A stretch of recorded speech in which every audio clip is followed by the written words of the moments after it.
Good evening, everyone. Good evening. I hope I am properly audible and visible. Good evening. I am good. How are you? I am good. I hope all of you are doing well also. Good evening.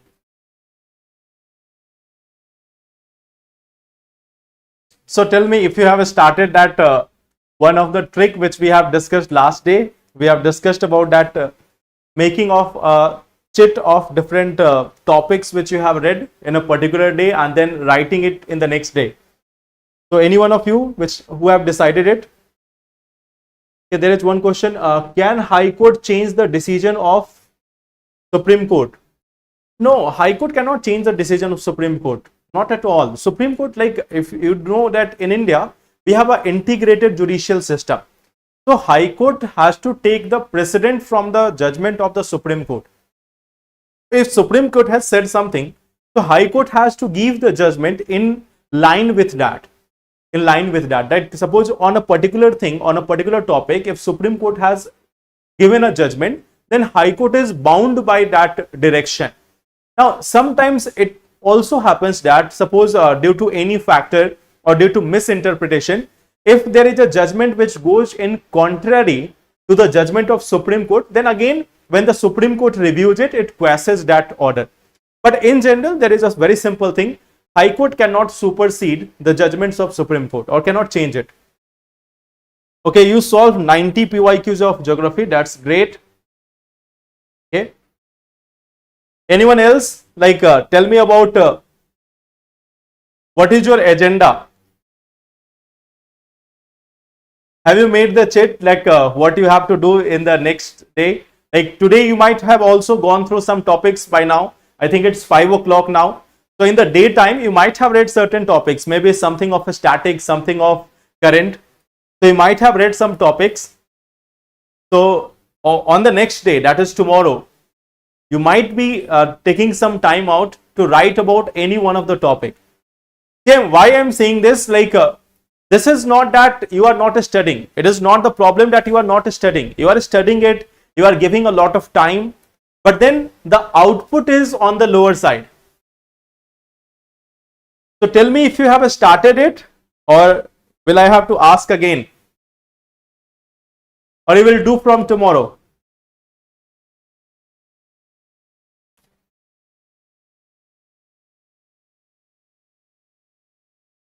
Yes, sir. First topic, then solving MCQs. Okay.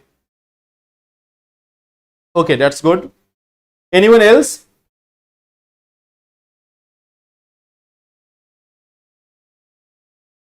Okay, so those who have not started it, start from today itself. Like make a chit of the topics which you have read in the present day. Let us say you have read some of the topics. Then try to write about the topic on the next day. Even 4 or 5 lines. I am not saying that you have to write the entire thing. Just try to make an outline of it. Try to make an outline of it.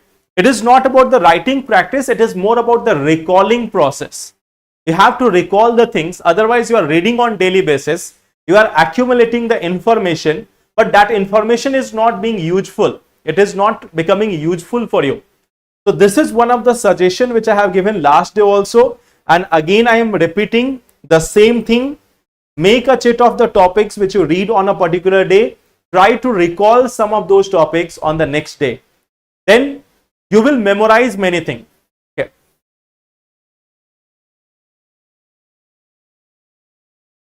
Okay, so you are following timetable. That's good. No, I am not saying you to interfere with the timetable. What I am saying is, like all of you might have made some timetable. You have some target of the day. I am not talking about any modification. You have made your target. You have your timetable. That is okay. I am just saying that give 15 minutes extra. I am just saying that give 15 minutes extra per day. I think all of you can manage for 15 minutes. Okay. So just do one thing. Like suppose today is 5th of, sorry, what is the date today? Today is 6th of August. Okay. It is 6th August. So maybe on 6th August you have read topic 1, topic 2 and so on.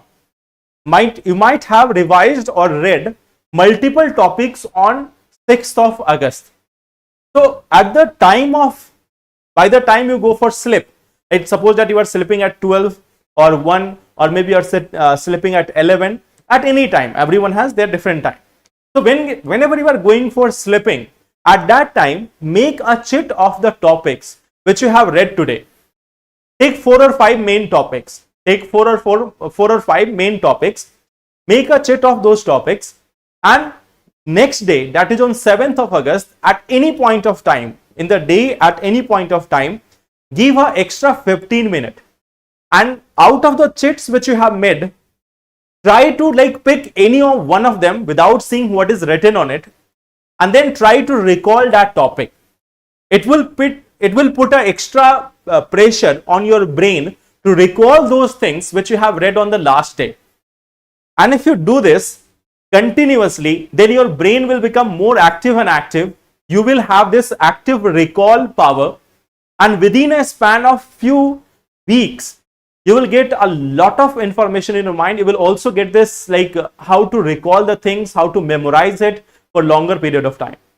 So I'm not saying to modify any of your timeline. All of you are having your own timeline, your own study schedule, but all of you have 15 minutes extra per day. I believe that you all get 15 minutes at least extra per day. So use that 15 minutes. Okay. Yes. So that is one of, again, I will ask tomorrow. Okay. Now, in today's session, we are going to talk about 3 different topics. Acha, there is one more thing, normally I am discussing 3 topics only in 1 week. In 1 day. So see this, we have 5 classes per week. In month, we are having 4 weeks and 3 topics. So roughly it is 60 topics. Okay. Roughly it is 60 topics. So we are discussing on an average 60 topics, and I am not a believer in the quantity. I am a person who believes in the quality. So there is one suggestion from, there was one suggestion from one of you, and I appreciate that suggestion, that take around 6 or 7 topics. See, whenever there is those topics which are necessary for examination, I will take that. Okay. But even if you continue to do 3 topics per day, and if you are able to revise it, recall it, it will be more than sufficient. I am going to take only those topics which are going to be useful for you. Okay. So on the basis of that only I am planning it. Okay. Otherwise, there are so many, newspapers have hundreds of topics, but I am taking only 3. Why? Because I believe that they are long-term topics. They may be relevant for examination. Okay. So there are certain topics which I am ignoring. Why ignoring? It is simple. I think that it is not important for examination. That's why simply ignoring it. Otherwise, on daily basis, you might have seen that there are tens of topics which are suggested that you can read this also, that also, this also, that also. But I am taking the important ones only. And in the month, you will get 60 topics. That is more than sufficient for any month. That is more than sufficient. Even if you are able to revise these 60 topics, it is more than sufficient. Okay. So work on quality. Quantities doesn't matter. Last year in 2024, I have taken only 24 classes of current affairs, and questions have come from there. Okay. So it is not about the quantity, more about quality. Now, so what topics we are going to discuss? There was one very important suggestion which I have not been able to add most of the time, but today I have added something. There was also a suggestion from one of you to add some of the previous year question. So yes, sometimes I forget to add it, sometimes I don't get the time to add it, but today I have added. Okay, and at the end of this week, since we are discussing more of mains oriented topic, so we were not having the practice test in this week, but at the end of this week, by Friday, we will revise at least 10 topics through these questions. So don't worry, we will have around 10 questions per week for sure. And that means per month you are getting 40 questions. Definitely more than that, but not less than that. So you have 60 topics for a study and 40 topics for revision for the current affairs. That is more than sufficient. 40 into 12 means 580 questions. So 580 questions of current affairs, if you have done, that is good. Okay. Now, coming back to this one, what are the topics which we have to study today? The topics are lessons from Bangladesh and challenges for India, then Sarasa Tiger Reserve and Waqf. Okay. So there are three topics which are there. Waqf board is there, or Waqf topic is there. It is there in the news. Some new laws are going to be introduced. So in that context, this news was there. Some of you have asked also me to elaborate upon this topic. So that is one of the topic about Waqf which we will study. Okay. But let us start from Bangladesh.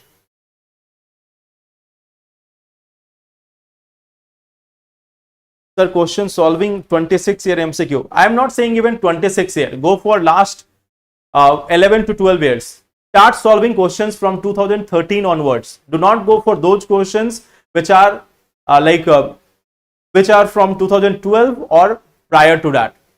Why? Question pattern was different. You might get confused. You might think that there is a lot of things which you have to study which you have not studied in the present times. So even solving the 26 years of questions not required. Okay. Now you may say this, that some questions are getting repeated from 1980s or 1990s. Okay, let it be. If suppose UPSC repeats two questions from 1980s and one from 1998, for two questions if you are spending time on like 1500 questions, that is not cost efficient. Rather than that, you can spend the same time on the last 12 year questions. So go from 2013 onwards, from 2013 to 2024. That is your zone of the present nature of UPSC syllabus. Okay. So just this one, 2013 to 2024.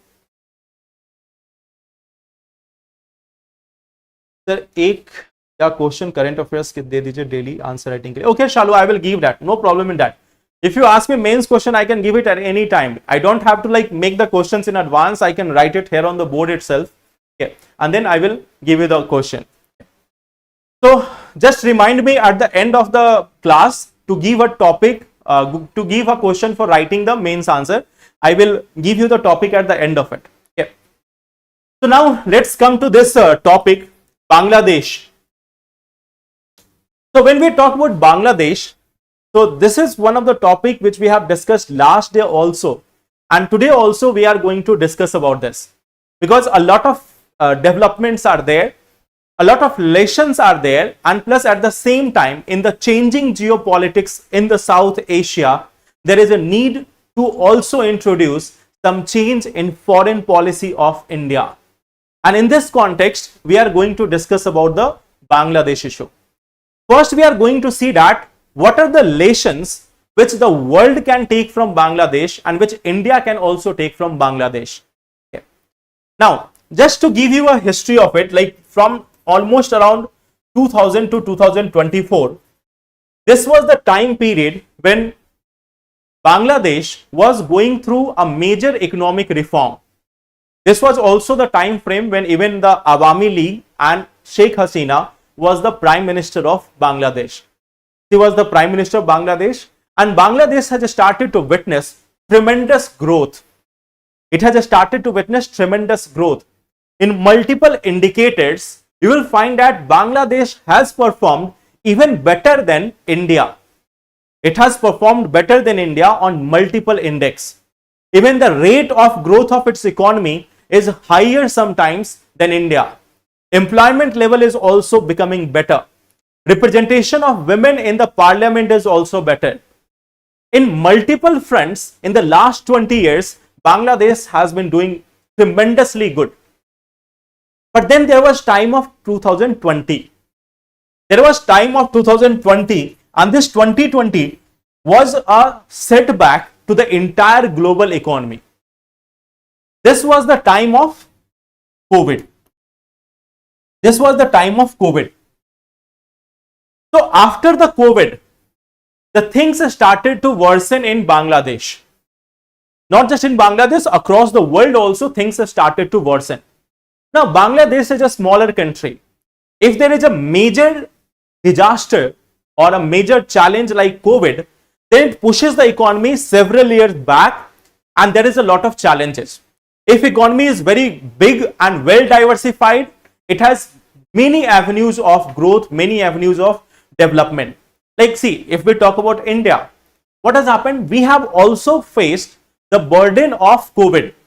But since our economy is much more broader, much more mature, much more diversified, much more bigger, so in all these situations, due to all these factors, we are able to like cope up with the challenges of COVID. But Bangladesh is comparatively a very smaller economy. It was not able to cope up through COVID. And in the last 4 years, things have worsened. Now, things have worsened in other part of the world also. Even in India, for the 2 or 3 years, it was very much challenging. But what we see, that government didn't start to like high-handedly handle the people. Government didn't start like calling off the protest or forcing the people to stay inside home, imposing curfew and all. In various parts of India, during the COVID also and even after the COVID, there have been protests by various organizations. Even during the COVID time, you might have seen that the farmers were protesting in India. The farmers were protesting in India. Of course, there were challenges due to that, like sometimes the government was not talking to them, sometimes there have been conflicts and all.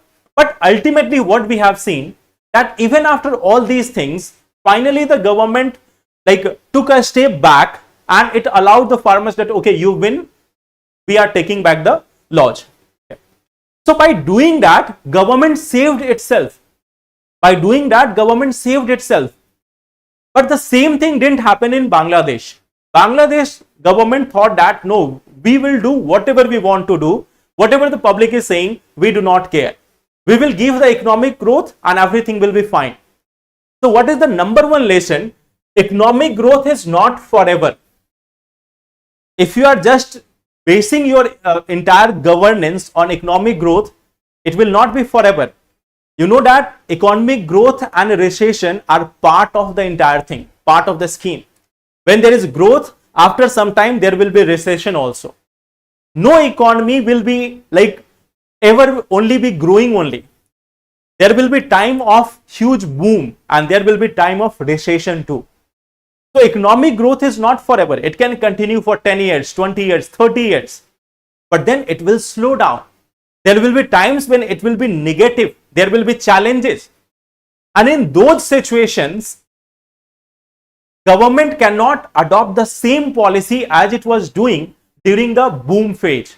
Because when people are getting money in their pockets, they forget about many things.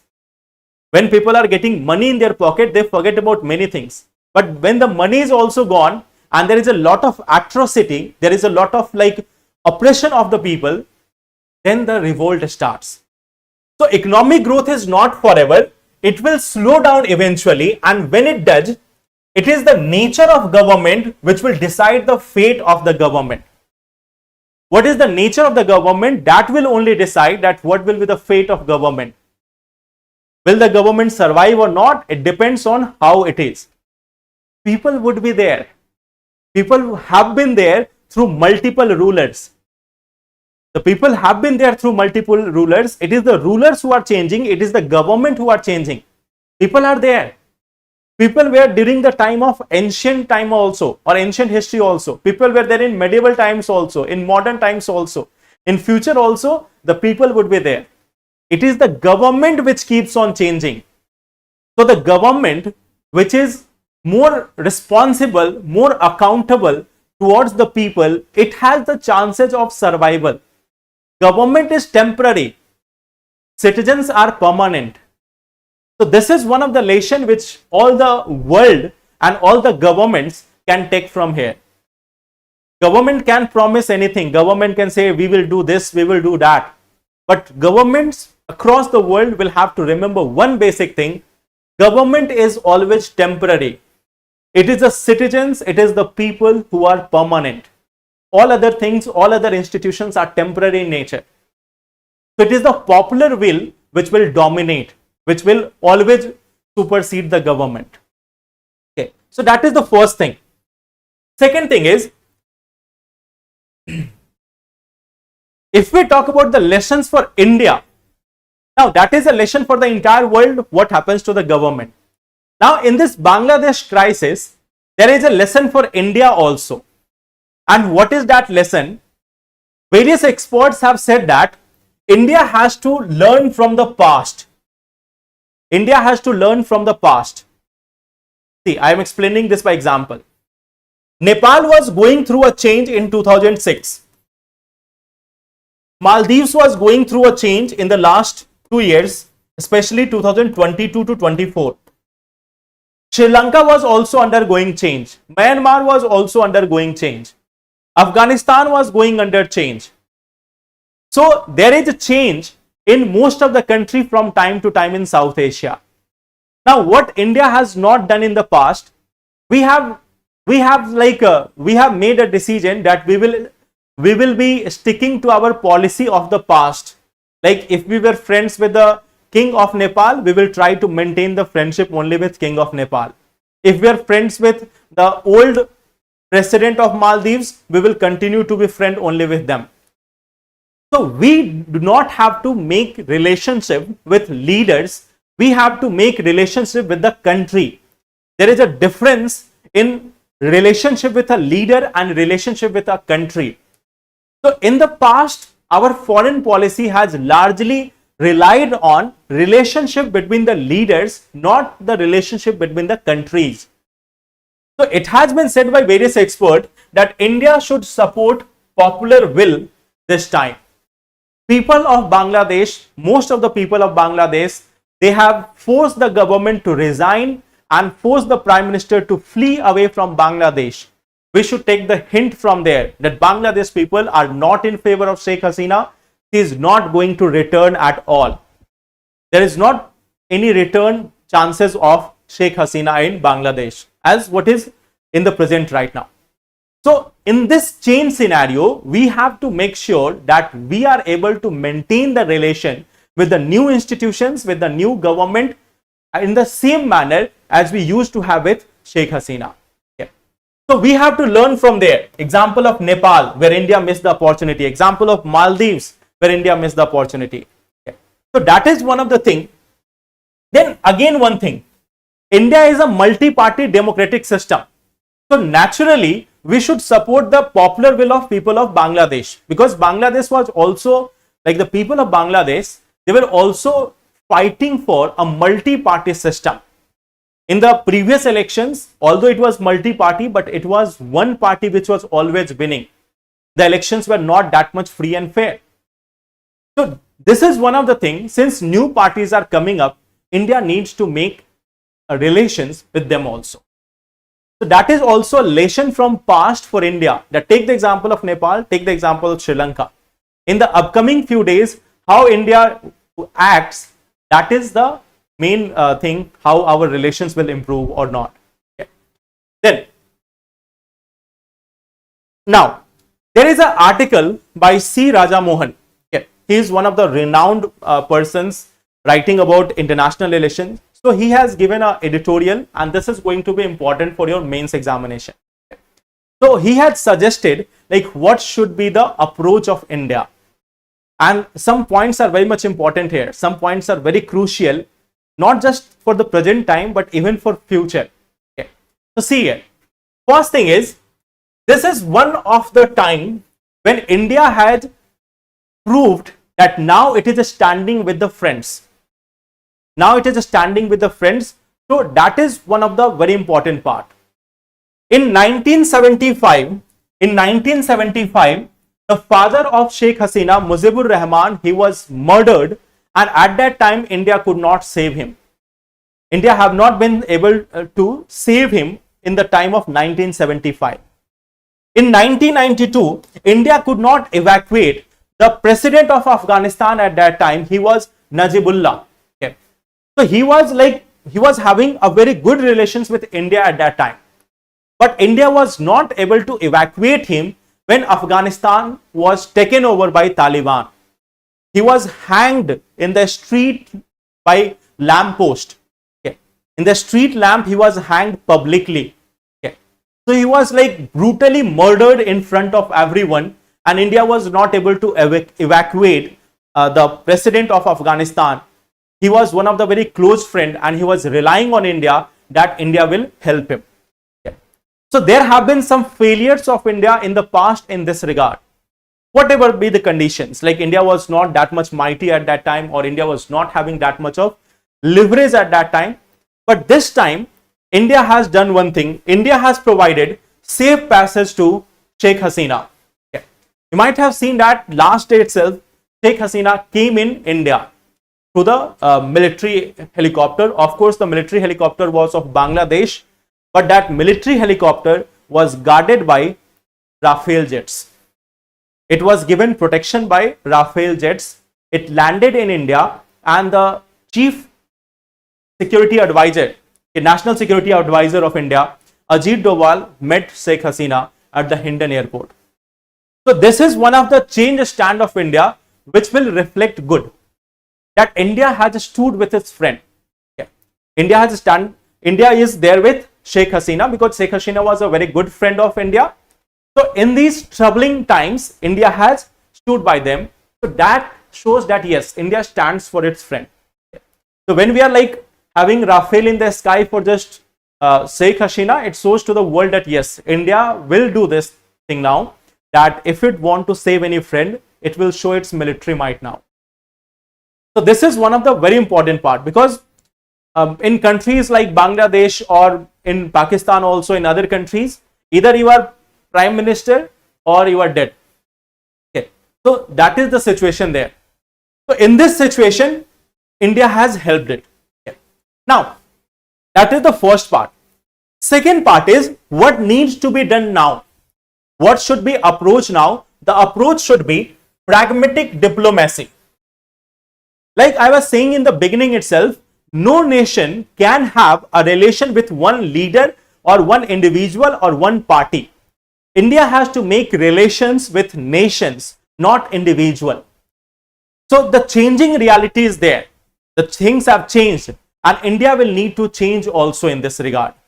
You have already seen that there is an India Out campaign in Bangladesh. There is already an India Out campaign in Bangladesh, which was being staged by the Bangladesh National Party, which is the main party right now in Bangladesh after the end of Awami League government. Okay. So now we will have to forge alliance with them also. We will have to proceed with very much caution. We cannot say that now, how did you ousted Sheikh Hasina? She was the elected representative. We cannot meddle with that. Okay. So this is also one of the things. See, this is what we also have to learn from other countries. US was also having good relations with Bangladesh, but US was vocal about it. US was vocal about it. US was saying that Sheikh Hasina must look internally also. She should also be looking at what is going on in Bangladesh. If there are any violations of democratic rights or other things, then Sheikh Hasina has to look after that. So this is one of the things which was said by US also.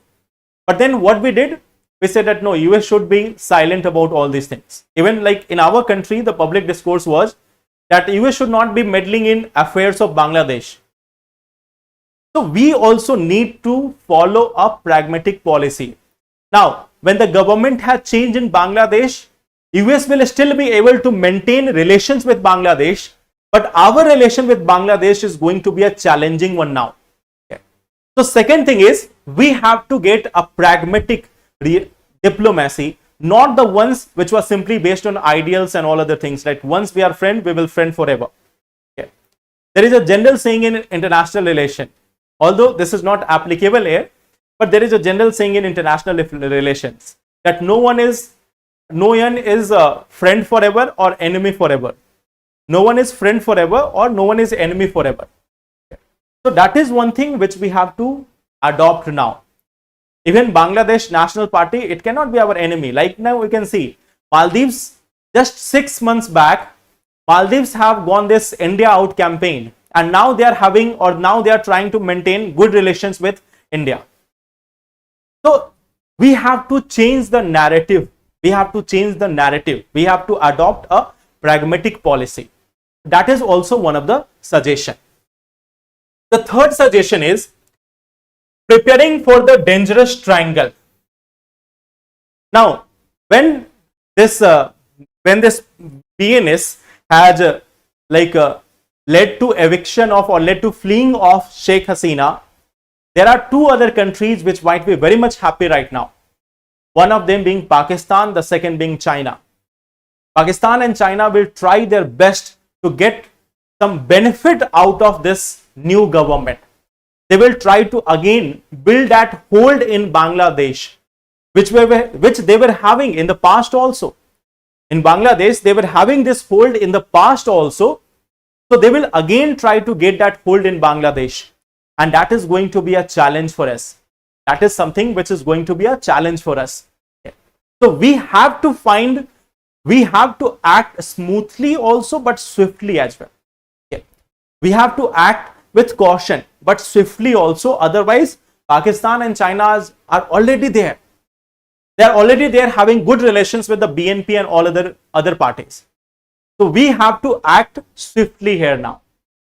So that is also one of the part that we will have to work with US, UK, Europe and all other countries to make sure that we also get a strong position in Bangladesh. There is another country which was waiting for it. There was another country which was waiting for it.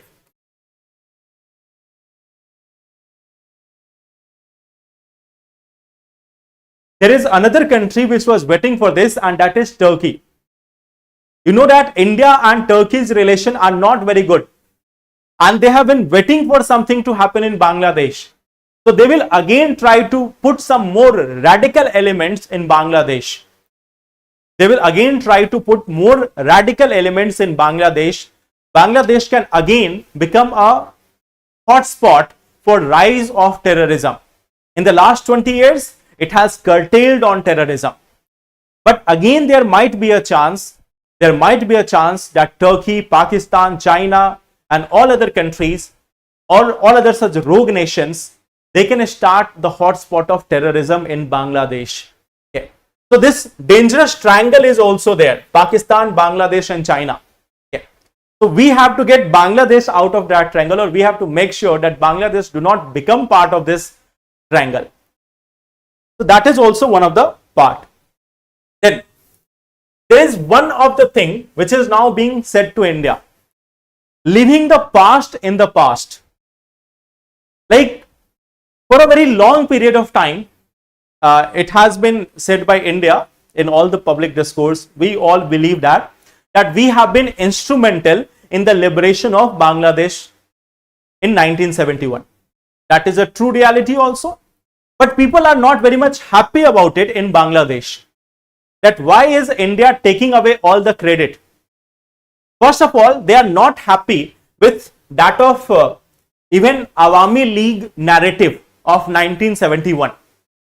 Many of the people in Bangladesh are not very much happy about the narrative of Awami League or Sheikh Hasina or Mujibur Rahman, that how they have led to freedom of Bangladesh in 1971. People say that it was not just your effort, it was the effort of many others also. So they are not happy. Like Mujibur Rahman, people used to believe that he is the most dignified person in Bangladesh. But during the current protest in Bangladesh, various idols of Mujibur Rahman have been vandalized. It has been broken away, destroyed at multiple avenues. So Mujibur Rahman is no longer the hero of all the people in Bangladesh. This is one of the realities which is coming from there. So India should also, like, it's okay that we have helped them in past, but India should not be bragging about it. That is also the opinion which has been given by C. Raja Mohan. That we should not be bragging about it. That okay, yes, we have helped you in 1971 war. Otherwise, you would not have been free. So leave that story in the past. Work on the current dynamics. So that is one of the suggestion which is also given to India's, that what we should be doing in the present time. Leave the 1971 story. People are fed up with it. Okay. So that is also one of the suggestions. One more thing. Now, this is also one of the part, like you might have seen this with different name. Like there is one thing called as Big Brother attitude. So multiple countries have asserted this, that India is adopting a Big Brother attitude. India is following a Big Brother attitude. India says that we are the one which are who is facilitating all the things. in South Asia region. So people are not again very much happy about it. They think that it is their effort, they have also worked, their institution have worked, their people have worked, their government have worked, and hence they have reached to the level where they are standing. So not everyone is like abiding by this idea that India has helped all these countries to come at this stage. So this is also one of the suggestion for India by C. Raja Mohan, that we should not be taking the credit for all the things. Like normally you might have seen that in homes also, like suppose you are having a elder sibling, or suppose you are the elder sibling, you might have seen that the elder one is taking all the credit, that I have taught him how to write something, or I have taught him how to solve things, I have taught him all these things, I have taken him to cricket field or cricket or for anything. So elder siblings sometimes take away all the credit. If you are the younger sibling, you will definitely agree with it, but if you are the elder one, you might not agree with it. Okay. So this is one of the things which we see in our home also. So now even the countries are saying that India's big brother attitude, that we have facilitated all these things, they do not believe in it. They think that it is like reducing their effort and all. It is like not giving the credit to these countries. So it has been suggested to India also that tell them that yes, you are doing very much good. You have come up to this level by all yourself. We appreciate that. Okay. So this is one of the policy which India needs to follow in the upcoming times. These are some of, you can say that some of the suggestions for what India's foreign policy should be in the neighborhood. It is not just about Bangladesh only, it is about many things, especially the last two. Sorry, this one, last one, not taking credit and pragmatic diplomacy. These two are suggestions for all the countries of South Asia now, that India's foreign policy with all the South Asian countries should be based on these two things at least: pragmatic diplomacy and plus also not taking credit for everything. Okay. So this is some of the suggestions which have been given by C. Raja Mohan,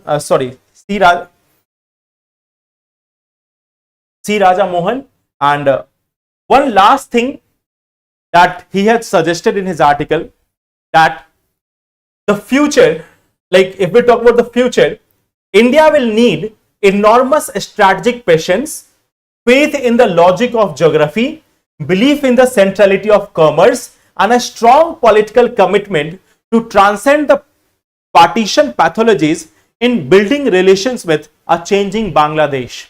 Okay. So what we have to do, we have to make sure that, like first we will need the patience. Things are changing, so we have to approach with caution. We do not have to announce something right now that we will do this, we will do this or that. Take steps with caution.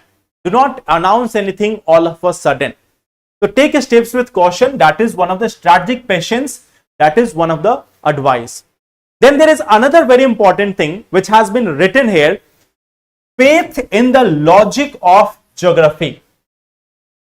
Bangladesh is surrounded by India. Bangladesh has only one additional boundary, and that with a very small boundary with that of Myanmar. Otherwise, Bangladesh share its entire boundary with just one country, and that is India. It is like it is enclosed within India. It is enclosed within India. It is having just a narrow passage in Myanmar. Otherwise, it is enclosed in India. So India has to believe in the logic of geography.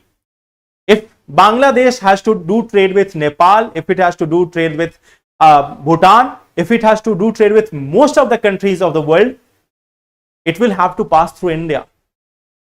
It will have to pass through India.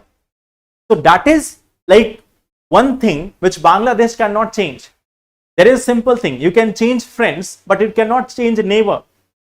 You can change the history, but you cannot change the geography. You cannot say that Bangladesh will keep away its country, it will take its country near South China Sea. They cannot relocate their country in South China Sea, near China.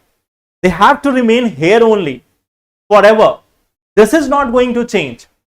So faith in the logic of geography, that is also very important. And then belief in the centrality of commerce. Okay. The main thing is money is everything. Money is everything. In international relations, money is a major player. Like it has been said, although it is not everything, but it is a major player. Just take an example. In 1998, US imposed sanctions on India due to nuclear test. India started to grow at the rate of 10% after 2000 or 2003-4. The same US which imposed a sanction on India for conducting nuclear test, the same United States made a civil nuclear deal with India in just next 8 years, because the Indian economy has started to grow at a rate of more than 10%. And India emerged as one of the major markets in the entire world. So economy dictates diplomacy. Economy dictates diplomacy. So India will also have to believe in the centrality of commerce, the faith in the logic of geography. And then we can easily have good relations with Bangladesh. We will need to have a strategic patience also. Then we can move from this Bangladesh of the past to the newer Bangladesh. Okay. So this is one of the article with respect to Bangladesh. I hope you get the idea.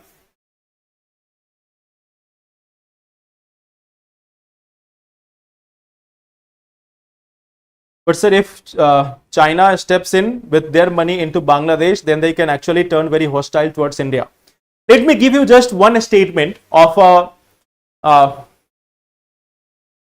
minister. I think foreign minister was there, or some other minister of Bangladesh. A few years back, he said one thing about relations with India and relations with China. Okay. So there was one statement by one of the ministers of Bangladesh that when China gives money to Bangladesh, it tells Bangladesh that what you have to do, where you have to invest, in how much time it has to become profitable, in how much time you have to pay back, all these things. Means it dictates a lot of term how all the things will go on. It comes with a lot of terms and condition. When India gives the money, it's simply, this is your money, do whatever you want to do. So there is a difference in how China gives the money and how India gives the money. And this is the policy of India with most of the country. We do not tell the country that what you should do with money. This is money, take it, do whatever you want to do. So that is the difference. That's why we have this power to dominate again in Bangladesh. Okay. Clear? We have two factors. We give money without conditions, plus the geography factor. So both these things are there. Interest rate is also low. We forget that we have provided money.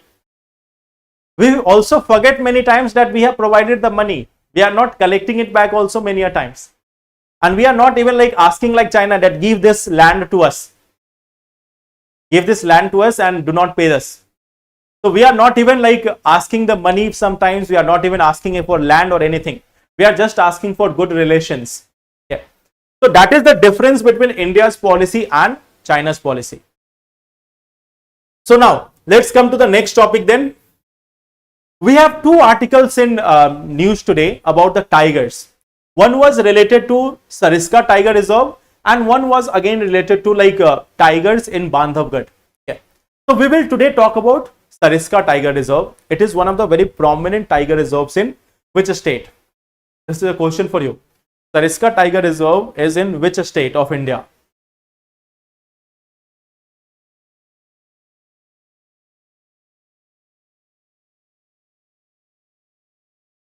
Too much kindness from us, yet we say India out.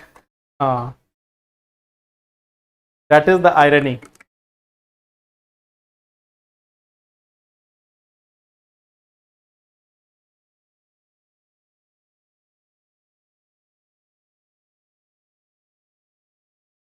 Rajasthan, correct.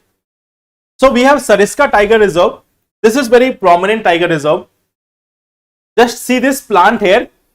I will come back to this plant. So if we talk about Sarasa Tiger Reserve, you can see it is located in Aravalli Hills. It is a national park as well as tiger reserve. This is a national park as well as tiger reserve. Okay. Now in this national park, why the Supreme Court has given some this judgment or this order. Basically, this Sariska Tiger Reserve is also having different temples inside it. Okay, different forts and temples are inside it, and due to which a lot of tourists or a lot of persons or a lot of people are going inside it for visiting those temples or tourist places. Like there is Nilkant temples. Okay. There is also temple of Lord Hanuman at Pandupol related to Pandavas. And this is one of the major attraction in the Sariska Tiger Reserve. Nilkant temples and Hanuman temples, they are very much prominent in this area. So a lot of people are going in this area. Okay. Then we also have one of the fort, Kankadwari Fort. There is also a fort, Kankadwari Fort, and this was the fort where Dara Sikho was imprisoned by Aurangzeb here. Okay. So during their war of succession, Aurangzeb has captured and imprisoned Dara Sikho in this fort of Kankadwari. It is again located within the Sariska Tiger Reserve. So due to all these attractions, due to all these factors, a lot of people are going towards this Sariska Tiger Reserve, and hence many tigers were impacted, many other wild animals were impacted, human-wild conflict was increasing, there was death of tigers also from time to time. So that's why Supreme Court has asked for reducing the traffic there, changing the nature of the vehicles or changing the mode of transportation inside it. Okay. So that is one of the context of it. Now, in this Sariska river, there are various lakes also, like Jasmine Lake is also here. Other lakes are also there. There is a river called Ruparel River, which is passing through this tiger reserve. So there is also a river, Ruparel River, passing through the tiger reserve of Sariska. With vegetation, you can see it is in the western side of India. This is the area where you have a very lesser amount of rainfall, or you can say that less than 100 centimeter about rainfall is there. So in this area, you are having dry deciduous vegetation. Dry deciduous vegetation, mostly grasslands, dry deciduous forest, etc., rocky landscape, etc. There is this tree. This tree is called as dhok tree. Dhok tree. Now this dhok tree is covering most of the area. Around 90% of the vegetation in this entire Sariska Tiger Reserve is of this dhok tree. Okay. Hindi name is dhok. Okay. Fauna, leopard is there, tiger is there, hyena, jackal, all these things are there. Even nilgai, chittal, chausinga, sambar, all these animals can be found in this area. The main thing here in Sariska is about these part. Like the Nilkant temple is there, temple of Lord Hanuman also, then Kankadwari Fort also, and tiger and all other animals live there. Okay. Main plant is dhok tree. It is located in Aravallis. Okay. You can see in Rajasthan, now we have got 5 different tiger reserves. In Rajasthan, we have 5 different tiger reserves, all in the same area, okay, or in the same location. In this portion, you have the Sariska Tiger Reserve in Alwar. Then in Savai Madhopur region, you have the Ranthambore Tiger Reserve. Here you have a new tiger reserve, okay, Dholpur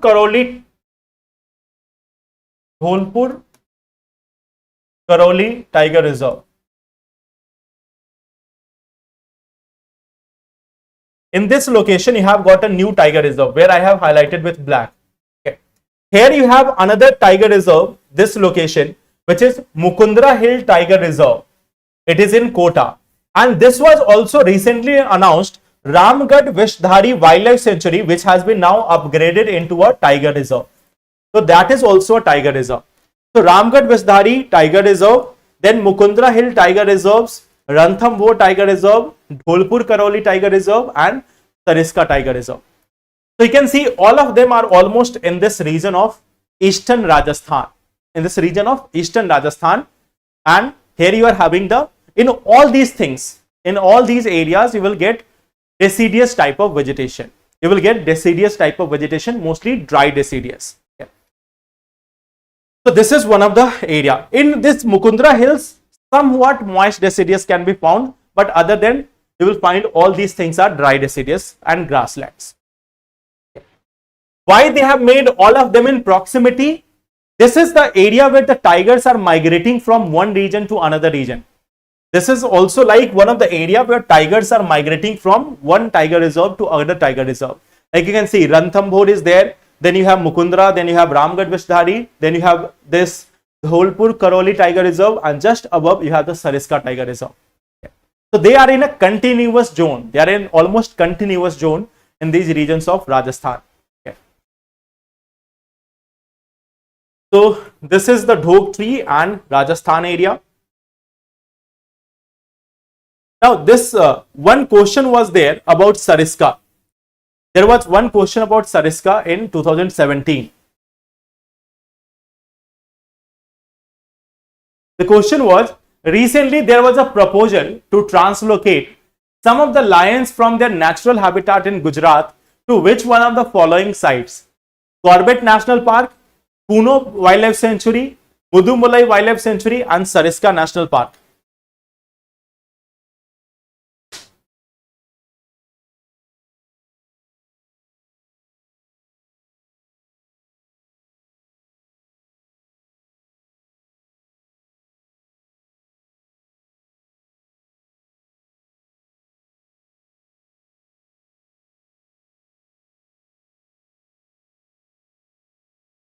Kuno in Madhya Pradesh. So yes, that is the true answer, that Kuno National Park in Madhya Pradesh is the area where they have decided to relocate the lions. But it was not done. Gujarat government was not ready for it. That it gave a list of around 32 different surveys which had to be conducted. Till then, a lot of change happened in the world.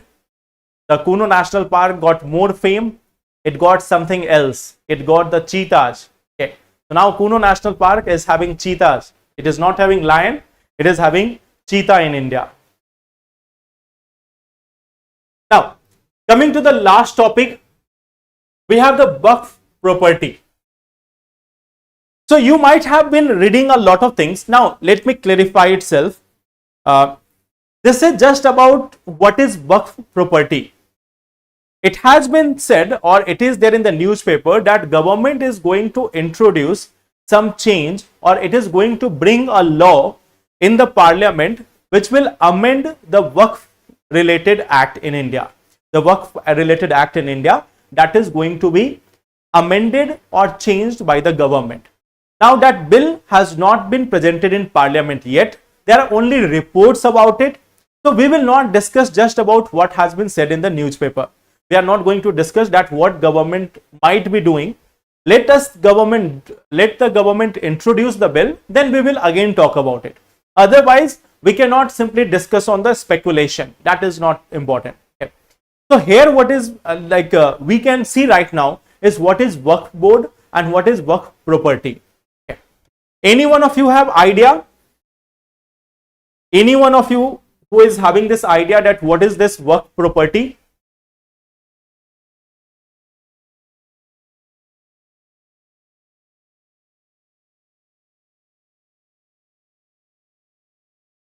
Thank you, Shara. I teach in English only.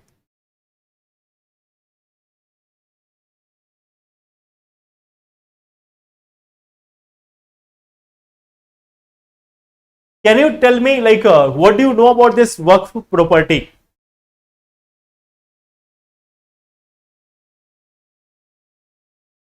Okay, so let me give you an idea what it is. See, what is this Waqf property?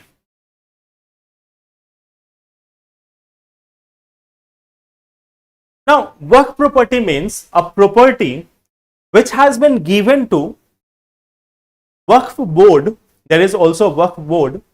So this is a property which has been given to Waqf board for some by the people who believe in Islamism or who are followers of Islamism, but it is not necessary that they should be Muslim only. Even if they have belief in Islamism, or if they follow the principles of Islamism, and even if they are from other religion, then also they have this option to donate some property for Waqf. Okay. So see, this is one in the part of the act itself, that it is not only for the Muslim people, those who believe in Islamism, they can also do it. But yes, in general, in practice, it is mostly the Muslim population of India or Muslim people from India who are giving some of the property for waqf. So why they are giving the property and what type of property?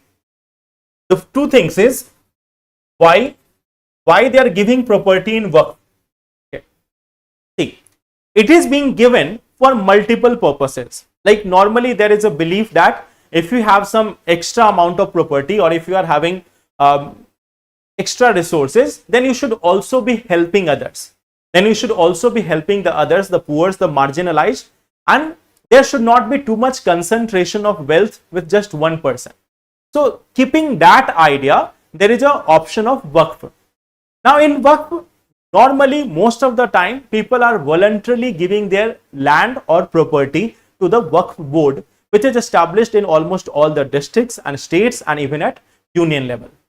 So they are giving some amount of their property. The property can be in any form. It can be land, it can be houses, it can be like money also, it can be gold also, like any type of. It can be movable, it can be non-movable. It can be tangible, it can be intangible. Intangible means education and all, services and all. So these type of properties can also be given. Okay. Intellectual property rights. So all these type of tangible, intangible, movable, immovable property can be given as waqf. Okay. These properties can be given. Why? What is the concept behind it? The concept is very simple, to provide the properties for the needy ones, to provide the property or the property or simply said wealth for the needy ones. It can be given for building of like say shelter homes, it can be for graveyards, it can be for making masjids or anything like that. Okay. So waqf is a property given by the people who believe in Islamism, who are followers of Islamism or believe in the principles of Islamism as a help towards the community, as a help towards the community. So this is what we call as waqf property. Okay. A property dedicated in the name of God for religious and charitable purposes. So when they give the land or the property, then that property becomes the property of the God. Now they will have no claim on it. That property will become the property of the God. So this is one of the things which happens under the waqf. Okay. It is the permanent dedication by a Muslim of any movable or immovable property for purposes recognized by Muslim law as pious, religious or charitable. So for any pious, religious or charitable work, they can donate their property. It can be movable, immovable, tangible, intangible, etc. Okay. Now, when we talk about this waqf property, once it has been provided to the waqf or provided as waqf, no one can claim it back. No one can claim it back. That okay, we have given it in that time, it was very good time for us, now it is bad time, so give us back. So it is non-transferable. Once it has been transferred, it is transferred in the name of God. So God becomes the owner of that property. Of course, it is being maintained by the waqf board, but they are just trustees of it. They are just taking care of it. But it is actually the property of God. It is not the property of any person. Okay. So see, so it is non-transferable and it is detained perpetually as a charitable act towards God, essentially transferring ownership to God. Okay. At the same time, it can be public, serving charitable ends, private also. Let me explain it. Like whenever they are giving the property, it is also given in various mode. Like some are public property, some are charitable property, some are given as charity, some are given for public use, and some are given for private use also. Like in many of the areas, suppose there is a entire city, and in that city a market has been created. A market has been created. So let us say that there is a person from Muslim community and he is very rich. So let us say he is having 10 shops there.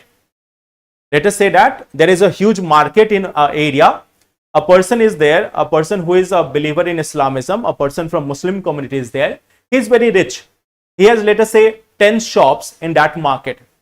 So he has given, let us say, 2 of the shops as Waqf for private consumption. Means some other people will rent it from the Waqf board and then they will start their shop there. So let us say 2 shops are there. It has been given as Waqf property. Now let us say Behrooj Biryani or anything, like one biryani shop has been opened here and one let us say anything else like textile shop has been opened here by some other people. It is the property of the Waqf board or Waqf. It has been given as Waqf, but some other people has got this on rent. They have got this on rent. So it is for private consumption. Now in this case, there is some rent which is being paid back to the person. They also get some rent out of it. So it can be for private consumption, it can be for serving charitable ends or private, which can benefit the property's owner direct descendants. So in future also, their descendants will get the rent out of this property. It happens how it has been given. It is given in different form and accordingly, sometimes people get rent out of that property also. But that property is not there now. It has been transferred, but till the time the property remains there, they will get some rent. Rent is very low, excessively low. Like suppose, just for example, there are some shops in a market, the normal rent, let us say, is 50,000. Then in the Waqf property, it will be like 1,000 or 2,000. That is the difference of the rent. That once a private property is of 50,000 rent per month, the Waqf property will be availed in just 1,000 or 2,000 rupees. So this is one of the way of property transfer. Now, the creator of Waqf doesn't have to be a Muslim. This is already I have told you. See, so then we have to do one more thing. There is a Waqf board also. So Waqf board is basically a legal entity. Waqf board is established in various districts and states and at the union level also. So we have this Waqf board, which is a legal entity. It can acquire, hold and transfer property. It can sue in the court or it can be sued also in the court. Means it can fight cases in the court. So it is a legal entity. At the same time, each state is having a Waqf board led by a chairperson, and in the district levels you have this mutawalis. In the district level you have the mutawalis or the managers of the Waqf. So in various districts you have mutawalis, and then at the state level there is a Waqf board also. If we talk about this Waqf board, you will find that this Waqf board is having huge property. It is the 3rd largest landholder in India after the Railways and Defence Department. After the Railways and Defence Department, the largest amount of land is with the Waqf board. It has control over around 8 lakh acres of land. It has got 8 lakh acres of land which is used for various religious or charitable purposes, and these properties generate revenues of 200 crore rupees in 200 crore rupees. So there is revenue generation also from these properties. So that is Waqf property. Now what is the thing that Waqf board are established in various states. In those states, a number of people are part of that Waqf board.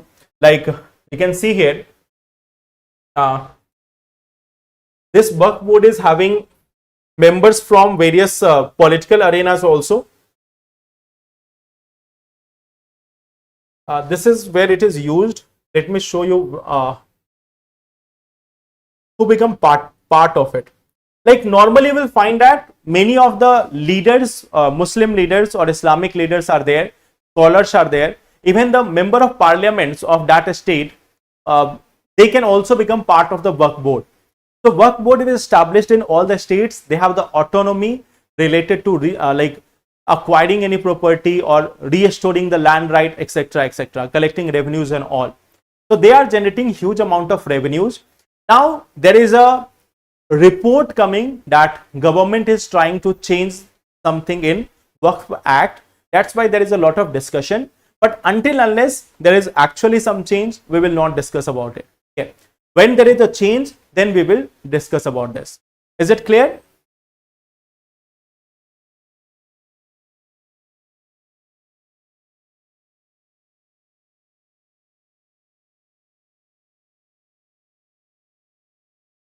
150 रुपया देगा. Yesterday gave question related to Geneva Convention. Who implemented it? Yes. So tell me, who is implementing the Geneva Convention?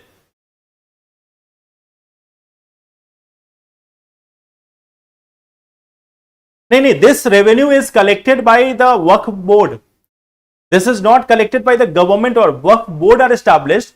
The board has been established through the act of the parliament. Waqf board has been established through the act of the parliament. It is getting the revenues and then it is spending the money on various charitable works.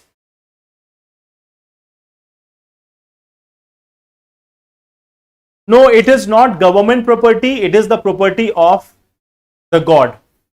According to the act of parliament itself.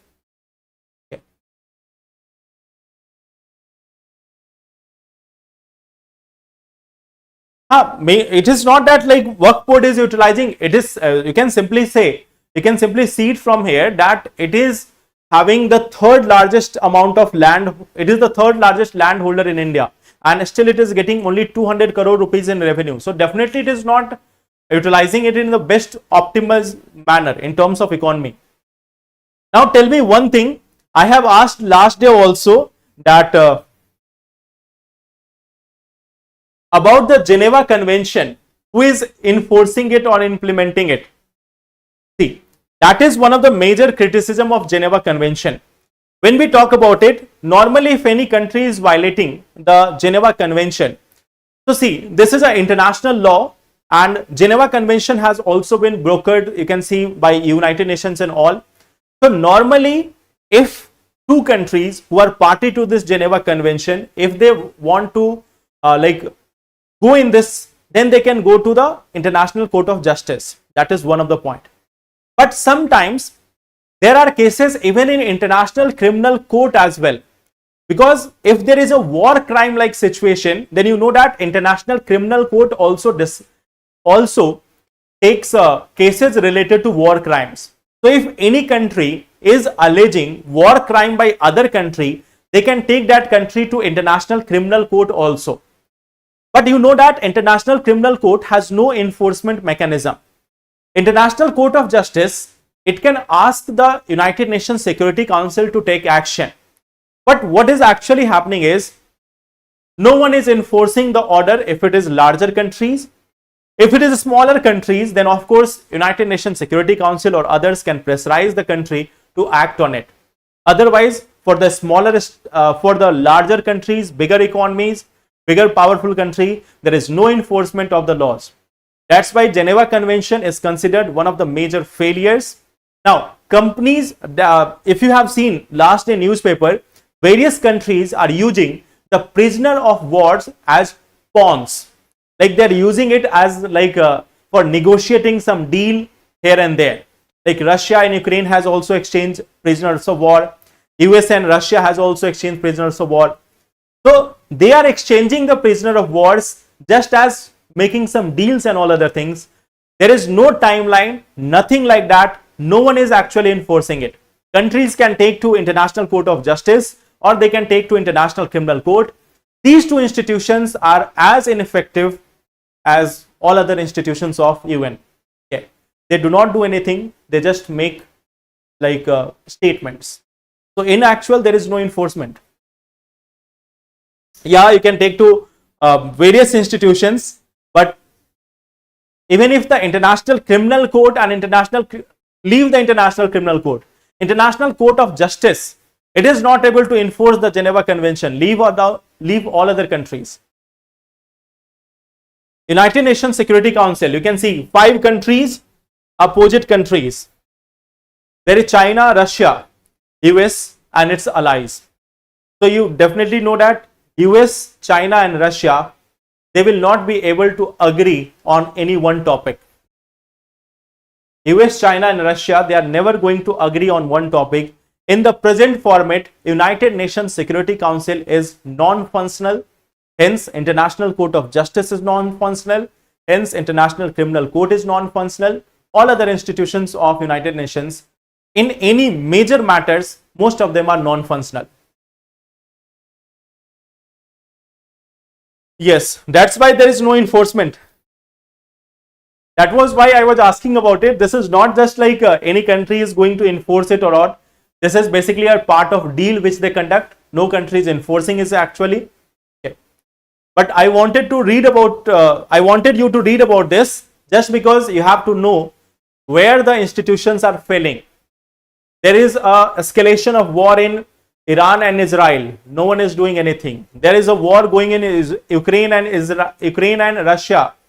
All the countries, all the institutions, they are having different deals, different conference of parties and all other things, but nothing serious is happening on Ukraine, Russia. Nothing is happening in Israel, Iran, Hamas and all other things. Okay. So that is the challenge. Let's write the mains question.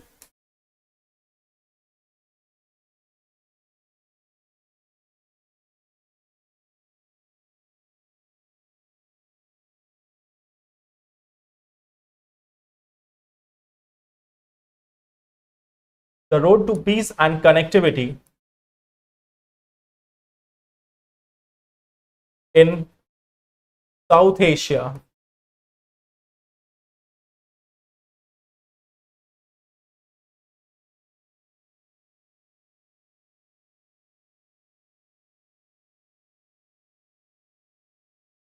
has become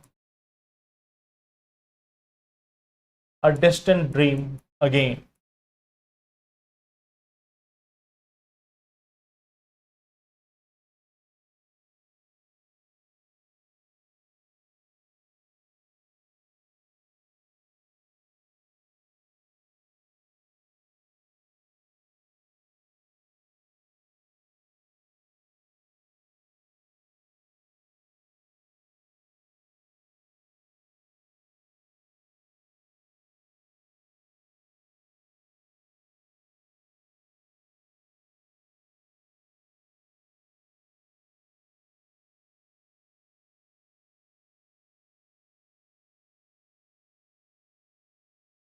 In recent times. Okay. See, let me explain you question here also. Do not, I will not explain, I will just give you a hint. Do not just relate it only with Bangladesh. I will explain just one word. It is written recent times. Recent times doesn't mean the recent last day event. It is written recent times.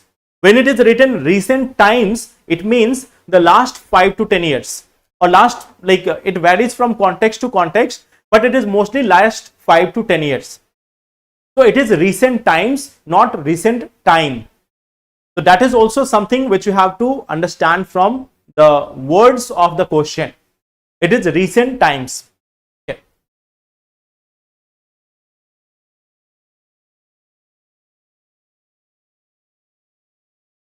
Any country can resolve issues as advocate for prisoners. Countries can try to. If they are powerful, they can do. If US will say to any country, let us say that, let us take two countries of the world.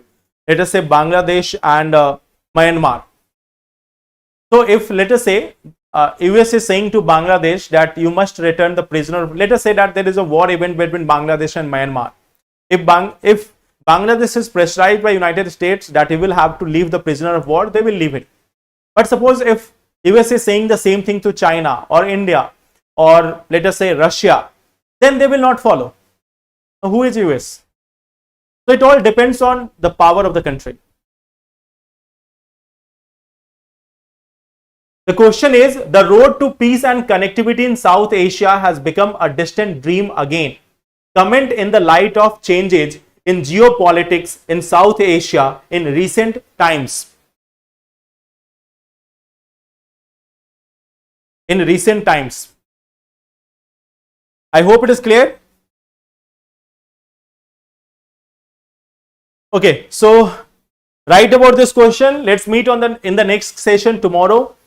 Tell me about these points, like what you have written. You can type in your mobile, you type 100 messages per day. So type some of your answers or some of the points in the message itself.